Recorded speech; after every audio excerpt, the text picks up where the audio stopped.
सर्वेभ्यो नमः। देववाणी संस्कृतम यूट्यूब चलदृश्यम प्रति भवतां भवतीनां च हार्दं स्वागतम। मित्रों, यह हितोपदेश नामक ग्रंथ को हम पढ़ रहे हैं, जिसमें संस्कृत की सर्वश्रेष्ठ कहानियां हैं, जिनको हम हिंदी के माध्यम से आपको बताते हैं, हिंदी उसका अर्थ करके बताते हैं, जो हमें अच्छी अच्छी शिक्षाएं प्रदान करते हैं, अच्छी अच्छी नीतियों को सिखाते हैं। चलिएगा, आइएगा, मैंने गत कक्षा में जहां से आपको पढ़ाया था, ये हमारा चल रहा था, ये प्रकरण चल रहा था हमारा मित्र लाभ। ठीक है, तो मित्र लाभ में जो वो कल हमारी एक कथा चल रही थी कि जो कबूतर था उसने जो लघु पतनक नाम का जो कौवा था, और फिर कबूतर आ गया चित्रग्रीव नाम का कबूतर। ठीक है, तो वो फिर एक वृद्ध व्याघ्र के बारे में कथा सुनाना आरंभ करेगा आज। ठीक है, तो जब दूसरे कबूतरों ने पूछा कि भाई वो कैसे कथम एतत्, तब वो उसने यहाँ पर कहने लगा सो अब्रवीत, माने वो कबूतरों को राजा चित्रग्रीव था, जो पिछली कक्षा में मैंने बताया था, वो अब्रवीत माने उसने जो वृद्ध व्याघ्र की कथा सुनाई। ये इस प्रकार से हुआ था। आइएगा, ये प्रथम कथा है। वृद्ध व्याघ्र लुब्ध विप्र कथा, माने बूढ़ा व्याघ्र और लोभी पंडित। लोभी पंडित, लोभी विद्वान, विद्वान भी लोभी हो सकता है, उन दोनों की कथा है। ठीक है, ये ध्यान रखेंगे, ये कथाएं केवल कुछ नीति सिखाने के लिए, ऐसा मत सोचना ये सच्ची कथाएं, ये ऐसा ही घटित हुआ है, ऐसा नहीं घटित हुआ है, ये मैं आपको पहले बता देता हूं। ठीक है, ये कथाएं काल्पनिक होती हैं, शिक्षा देने के लिए बनाई जाती हैं विद्वानों के द्वारा। ठीक है, चलिएगा, तो वो कहने लगा कबूतर, अहम एकदा दक्षिणारण्ये चरन्न पश्यम।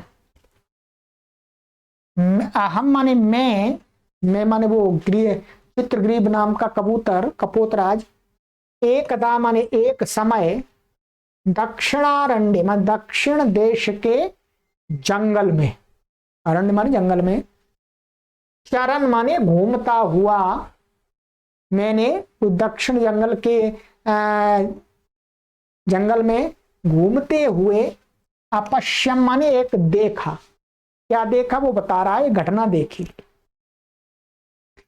एको वृद्ध व्याघ्रः स्नातः कुशहस्तः सरस्तीरे ब्रूते।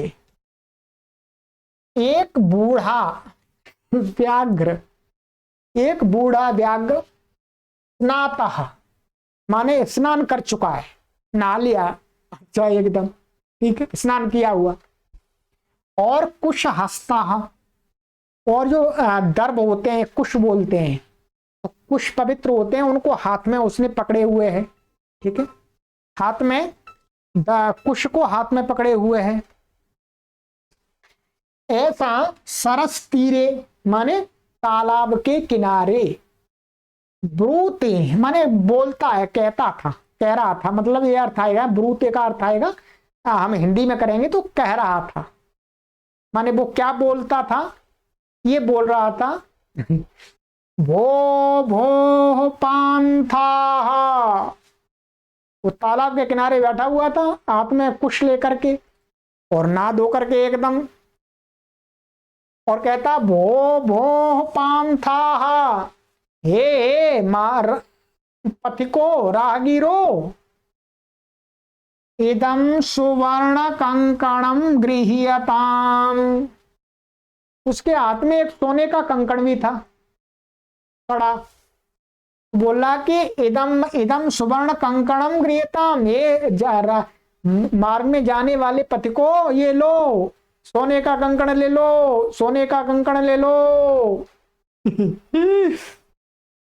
तो इदम सुवर्ण कंकणम गृह्यताम, हे पति को, हे राइयो, ये सोने का कंकण ले जाओ जी, ले जाओ, मेरे पास में फ्री दे रहा हूं। ततो लोभाकृष्टेन केनचित् पान्थेन आलोचितम। बहुत सारे पथिक जा रहे थे, निकलते रहे पूरे दिन, तो उसमें क्या हुआ भाई, लोग समझते भाई ये तो व्याघ्र है तो खा लेगा, परंतु कहते हैं कि तथा उसके बाद में वो ऐसे ही कहता था, कोई भी जाता था और बोलता था लो ले लो भाई, ले लो सोने का कंकण। तो तथा माने उस तब क्या हुआ, लोभाकृष्टेन माने लोभ के आकर्षण से लोभ आ गया, लोभ के आकर्षण से, लोभ के कारण से, तेन चित माने किसी, पान्थेन माने किसी राहगीर के द्वारा, कोई राहगीर था कोई, आलोचितम,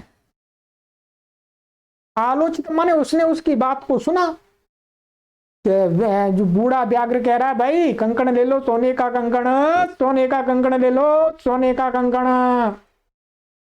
तो वो सोचने लगा, विचार करने लगा, अच्छा ये तो सोने का कंकण दे रहा है। इतनी बात सुनकर के फिर मन में विचार तो आया कि भाई ये खा जाएगा, हिंसक प्राणी है। तो क्या आलोचित माने उसने फिर आलोचना की, माने विचार चिंतन मंथन किया, सोचने लगा कि भाग्येन एतत् संभवति, भाई भाग्येन एतत् संबंधी संभवती माने इस प्रकार की जो घटनाएं कि फ्री में ही सोने का कंकड़ मिल रहा है, ये तो भाग्य से ही होता है, ऐसी घटना भाग्य से ही संभव है कि फ्री में भाई ये सोने का कंकड़ मिल रहा है। भाग्य में तभी तो है, नहीं तो कौन देता है सोने का कंकड़, कोई नहीं देता। तो क्या भाग्येन एतत् संभवती, ये वाली बात तो भाग्य से ही है भाई, मेरा भाग्य अच्छा आया तो मैं आ गया हूं, मेरे को बोल रहा है। किंतु कहते हैं किंतु अस्मिन् आत्मसंदेहे प्रवृत्तिर न विधेया, परंतु ये सोने का कंकड़ तो दे रहा है, किंतु अस्मिन् माने इस माने इस सोने के कंकड़ की प्राप्ति में, लेने में, आत्मसंदेह माने मरने का पूरा भय भी है, कहीं खा गया, नहीं दिया खा ही गया, माने आत्मसंदेह का अर्थ है आत्मा के विषय में संदेह है, ये मार देगा कि कहीं जीवित छोड़ेगा। तो जब आत्मसंदेह हो, माने भाई किसी कार्य को करने में ऐसा लगे कि मैं मरूंगा कि जीऊंगा, तो कहते हैं प्रवृत्तिर्न विधेया, तो फिर उस काम को नहीं करना चाहिए। ऐसे सोचने लगा कि भाई है तो ठीक है, भाग्य से ही ऐसी चीजें मिलती हैं, परंतु जहां पर प्राणों का माने मरने का और जीने का, रहने का विषय उपस्थित हो जाए किसी काम से, तो उसमें फिर प्रवृत्ति नहीं करनी चाहिए, उससे दूर हट जाना चाहिए। ऐसा भी सोचने लगा। यतः, यतः का अर्थ है क्योंकि, क्योंकि कहा जाता है पूर्वजों के द्वारा, लोक में ऐसा कहा जाता है। क्या कहा जाता है, कहते हैं कि अनिष्टादिष्ट लाभेपि न गतिर्जायते शुभा यत्रास्ते विष संसर्गो मृतम तदपि मृत्यवे। बहुत सुंदर श्लोक है, अपने बालकों को याद करा दीजिएगा मित्रों, ध्यान दीजिएगा। ये कथाएं एक कान से सुनकर के दूसरे कान से निकालनी नहीं है आप। ये कथाएं वर्तमान में और भूत में और भविष्य में होने वाले जो ठग लोग होते हैं, क्या जो ठग लोग होते हैं, जालसाजी लोग होते हैं, जो झूठी मूठी बातें बता करके आपसे पैसा मेट लेते हैं, उनसे सतर्क होने के लिए आपको विचार करना है, चिंतन करना है। मैं आपको बार बार यही कहता हूं, ये कथाएं मैं इसलिए पढ़ा रहा हूं कि आपको संसार में कोई ठग ना पाए, आपकी आने वाली संतानों को संसार में कोई ठग ना पाए,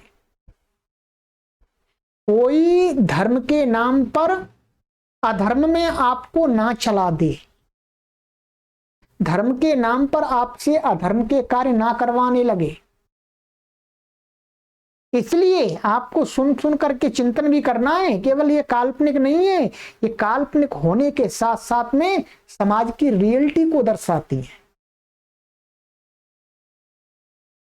तो वो जो पथिक था, पांथ था, वो सोचने लगा कि ऐसा है भाई, अनिष्टाद इष्ट लाभेपि न गतिर जायते शुभा, ये अनिष्ट उपाय से, अनिष्ट साधन से यदि इष्ट का लाभ हो रहा हो तो इष्ट लाभ होने पर भी माने खतरा हो, और कुछ लग रहा हो कुछ मिल जाएगा पर खतरा है, तो कहते हैं उसमें गति माने उसमें प्रवृत्ति करना शुभा न जायते माने कल्याणकारी नहीं होता है, सुखदायक नहीं होता है। माने अनिष्ट साधनों से इष्ट की प्राप्ति प्रतीत हो रही है, कुछ अच्छा मिल जाएगा, तो उसमें गति करना अच्छा नहीं है, नुकसान हो सकता है।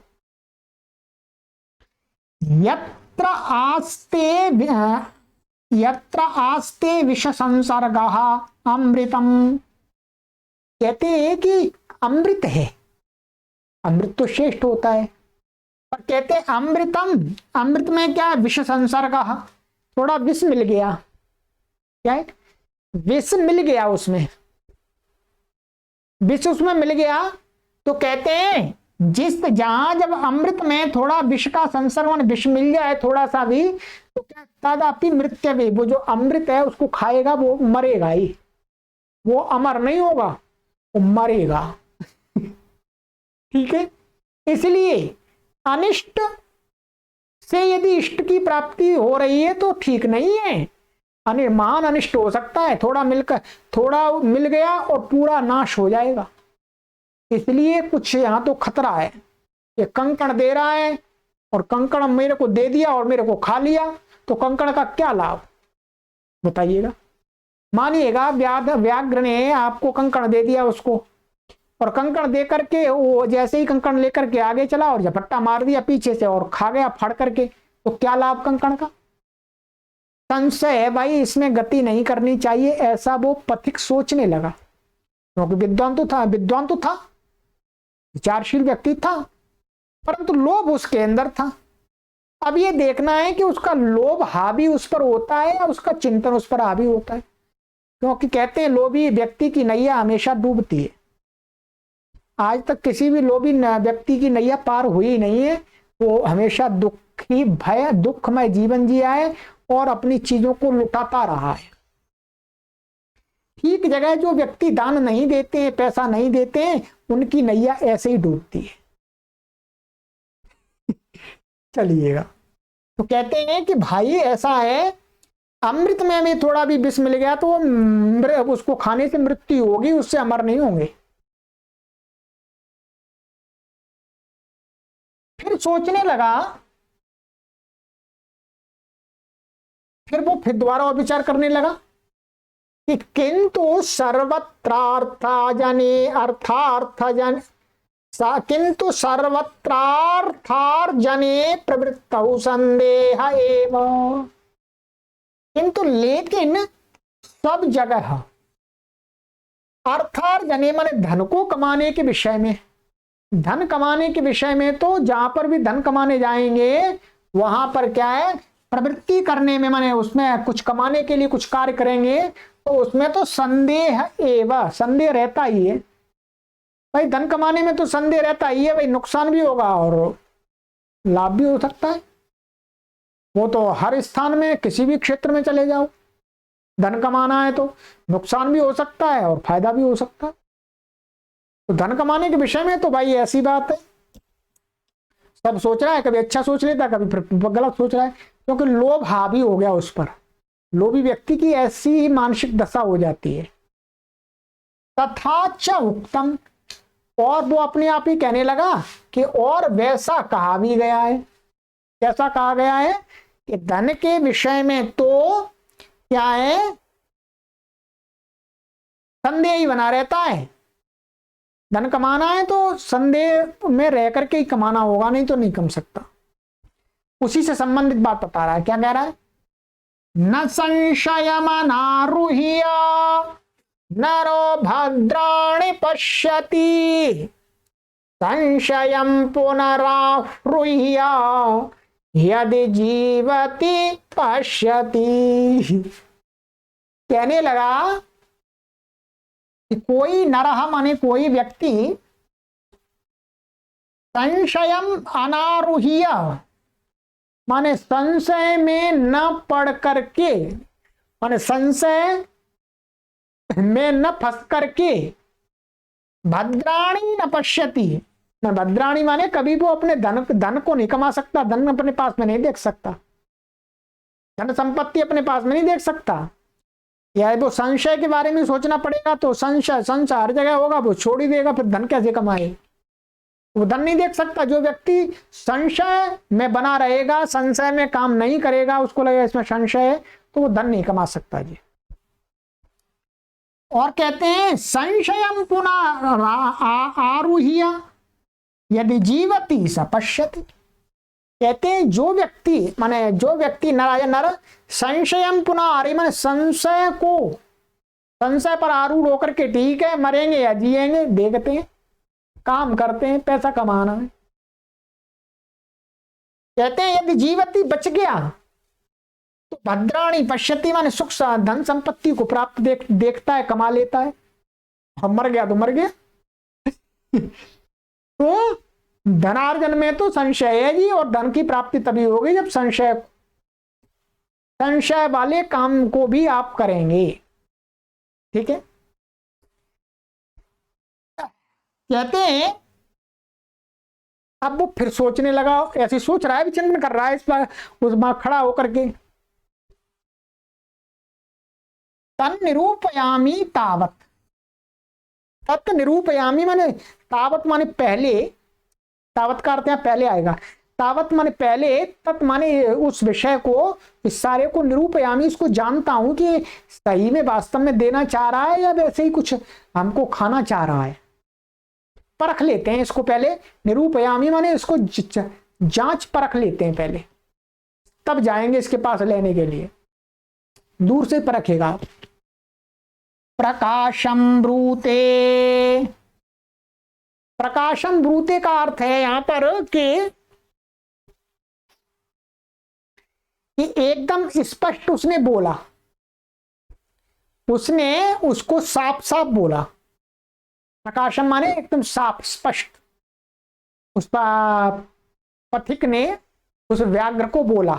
प्रकाशम ब्रूते व्याघ्र पथिका, उस व्याघ्र को। पुत्र तव कंकणम, भाई कंकड़ कहां है? दूर से बोला भाई तुम्हारा कंकड़ कहां है सोने का? तुम चिल्ला रहे हो सोने का कंकड़ कहां है? व्याघ्रो हस्तम प्रसार्य दर्शयति। जो व्याघ्र था, बाघ था, उसने क्या हस्तम हाथ को प्रसारी माने खोल करके, हाथ में था ऐसे, तो हाथ को ऐसे खोल दिया और दर्शयति दिखा दिया, दिखाता है लो देख भाई ये कंकड़ है, ये कंकड़ है ले। ठीक है, ये कंकड़ है। पांथो अवदत्त, जब कंकड़ उसने उस पांथ ने माने उस राहगीर ने देखा तो तब बोला पांथो। अब पांथो वदत माने पांथा वदत माने राहगीर ने बोला, कहा कथम मारात्मके त्वयि विश्वासः। लोभ में फंस गया पूरा वो। धीरे धीरे उधर ही जा रहा है अपनी मृत्यु की तरफ। लोभी व्यक्ति की हमेशा मृत्यु हो जाती है, तो लोभ में मत फंसना कभी भी। कहते हैं कथम माने किस प्रकार से, मारात्मके माने मारात्मके का अर्थ है हिंसात्मके, क्योंकि हिंसक प्राणी है व्याघ्र। तो हिंसात्मक प्राणी तुझ हिंसात्मक पर मैं कैसे विश्वास करूं कि तू सोने का कंकड़ मुझे दे देगा, मुझे मारेगा नहीं? मैं कैसे विश्वास कर लूं? तू तो हिंसक है, हमारी प्रवृत्ति हिंसा है। तुम तो मैं पास में आया मुझे फाड़ दोगे, एकदम मार दोगे, कैसे विश्वास करूं बताओ।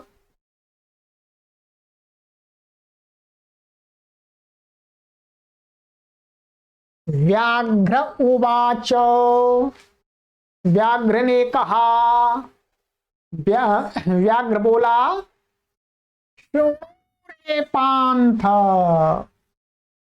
सुन भाई सुन, हे रागीर तुम सुनो, रे सुनो, रे संस्कृत में भी रे ही है। शृणु रे पांथ, हे रागीर सुन सुन। विश्वास क्यों नहीं करेगा, मैं करवाता हूं विश्वास। प्रागेव यौवन दशायाम हमति दुर्वृत्ता आसम।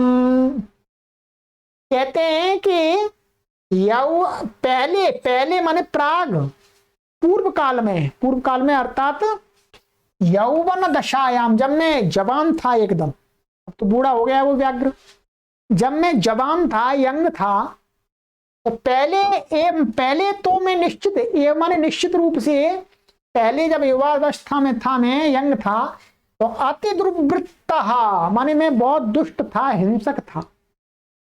असम्मानित था, मैं बहुत दुष्ट प्रवृत्ति वाला था, देखते ही झट से आदमी को मार देता, प्राणियों को मार देता था।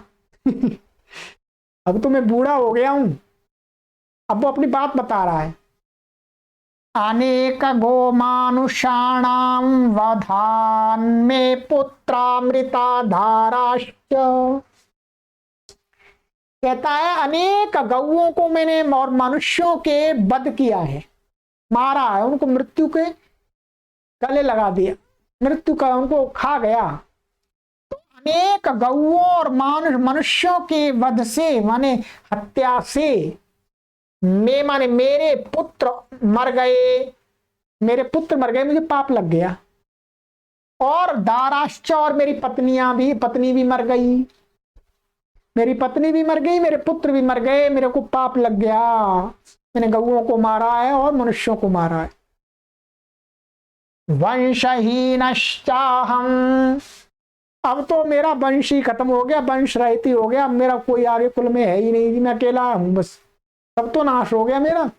कितना ठग होते हैं, ठग कैसे अपनी बात को कहते हैं, ध्यान रखिएगा। ठग ये ठग है, ठग अपनी बात को में कैसे लोगों को फंसाते हैं, कितना मीठा बोल रहा है। ततः केनचित् धार्मिकेण हमादिष्टः, जब मेरी पत्नी मर गई, मेरे पुत्र मर गए, तब तथा माने उसके बाद, केनचित् माने किसी धार्मिकेण, किसी धार्मिक पुरुष ने, किसी धार्मिक व्यक्ति ने, अहम आदिष्टः मुझे कहा, माने मुझे कुछ बताया कि भाई तुमने, तुम्हारी पत्नी मर गई, बच्चे मर गए, तुमने इतना पाप किया है। तो उस धार्मिक पुरुष ने मुझे कुछ कहा है, मुझे आदेश दिया। क्या आदेश दिया मित्रों?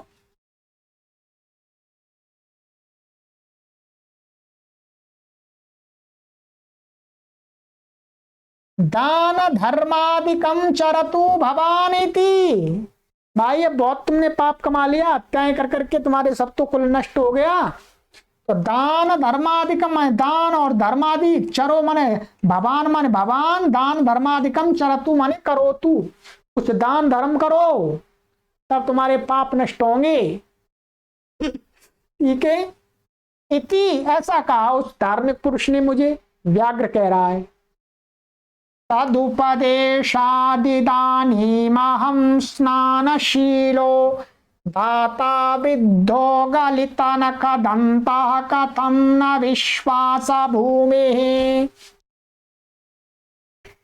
और कहता है कि भाई तद माने तद उपदेशात, उसके उस धार्मिक पुरुष के उपदेश से, इदानी माने अब, अहम माने मैं, स्नानशील माने प्रतिदिन स्नान करने वाला हूं मैं, अब मेरा स्वभाव हो गया स्नान करना।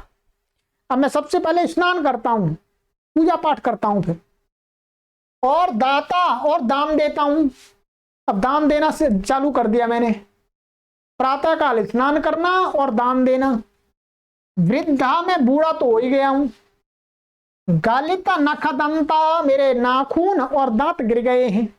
बूढ़े के गिर जाते हैं, और जो हिंसक पशु होते हैं उनके नाखून होते हैं वो भी गिर जाते हैं बुढ़ापे में। तो मैं कैसा हो गया हूं, गालिता नख दंता माने मेरे दांत और नाखून गिर चुके हैं, ऐसा हूं मैं। कथम न विश्वास भूमि, भाई इतना होने पर भी मैं क्यों नहीं विश्वास का पात्र हूं, मेरे पर विश्वास क्यों नहीं हो रहा आपको, बताओ बताओ। फंसा लिया अपने चक्कर में, उसने फंसा लिया। ऐसे ठग होते हैं मित्रों, ऐसे ठग होते हैं। ठग के अंदर बहुत सारी कैटेगरी के लोग आते हैं। यदि आप भी ठग कैटेगरी में आते हैं भाई, तो मैं आपसे कहता हूं आप छोड़ दीजिएगा। ठगने का परिणाम बहुत ही बुरा होता है। संसार में सबसे बुरा परिणाम ठगने का होता है। सबसे बड़ा पाप किसी को ठगना है। क्यों? व्यक्ति कब ठगता है? जब सामने वाला उस पर पूरा विश्वास कर लेता है। और जिस व्यक्ति ने आप पर विश्वास किया और आप उसको धोखा दे रहे हैं, विश्वासघात कर रहे हैं, विश्वासघाती तो है ठगना। ठगना विश्वासघात है, और संसार में विश्वासघात से बड़ा पाप कोई भी नहीं है मित्रों। कुल और वंश सारे नष्ट हो जाते हैं।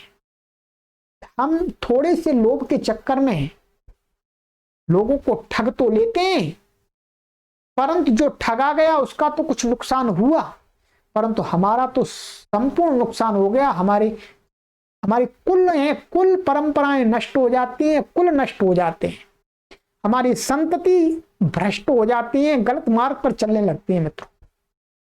इसलिए कभी भी ठगना नहीं चाहिए किसी को।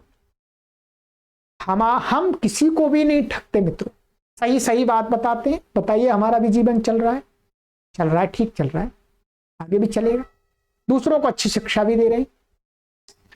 तो ऐसा कभी मत सोचिएगा कि ठगने से मैं बहुत धनवान हो जाऊंगा। नहीं, ठगने से आप महानिर्धन हो जाएंगे।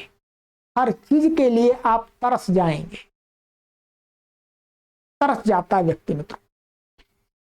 तो उसने ये पूरा कह दिया कि भाई मैं उस व्यक्ति, धार्मिक व्यक्ति के उपदेश से ऐसा बन गया हूं, फिर मुझ पर मैं क्यों नहीं विश्वास कर सकते। अब मेरा कुल वंश नष्ट हो गया, अब मैं क्यों खाऊंगा लोगों को। और चलिएगा, तो ये तो मित्र यहां तक हो गया। आगे की कक्षा में वो और व्याघ्र कहेगा यतः, क्योंकि वो बताएगा कि धार्मिक व्यक्ति की परिभाषा, धर्म की परिभाषा में धर्म करने लगा हूं, धर्म क्या होता है धर्म बताएगा व्याघ्र। तो पूरा फंसाएगा। ठीक है, ध्यान से सुनते रहिएगा, प्रत्येक कक्षा को सीरीज से सुनते रहिएगा। चलिएगा मित्रों, आगे की कक्षा में मिलते हैं, और अपने मित्रों को भी शेयर करते रहिएगा, आपको भी पुण्य मिलेगा मित्रों। आप भी दूसरे लोगों को ठगने से बचा सकेंगे। देश विदेश में आपके सगे संबंधी रहते हैं, उनको भी दीजिएगा, वो भी बहुत ठगे जाते हैं, उनको धार्मिक शिक्षाएं ठीक रूप से नहीं दी जाती मित्रों। मैं एक संस्कृत का शिक्षक तो हूं, परंतु साथ साथ में मैं एक धार्मिक शिक्षक भी हूं, और धर्म को पूरी ईमानदारी के साथ में आप तक पहुंचाना चाहता हूं। उसमें कोई भी मिलावट नहीं मित्रों, कुछ भी नहीं। धर्म जैसा एकदम निर्मल है, पवित्र है, वैसा का वैसा आप तक पहुंच जाए, और आप मनुष्य जन्म में आपको ये जीवन आप जी रहे हैं तो आपका मानव जीवन सफल हो जाए, यही मेरा मुख्य उद्देश्य है। और मित्रों मेरा क्या उद्देश्य हो सकता है। ठीक है, चलिए आगे की कक्षा में मिलते हैं। सर्वेभ्यो नमः।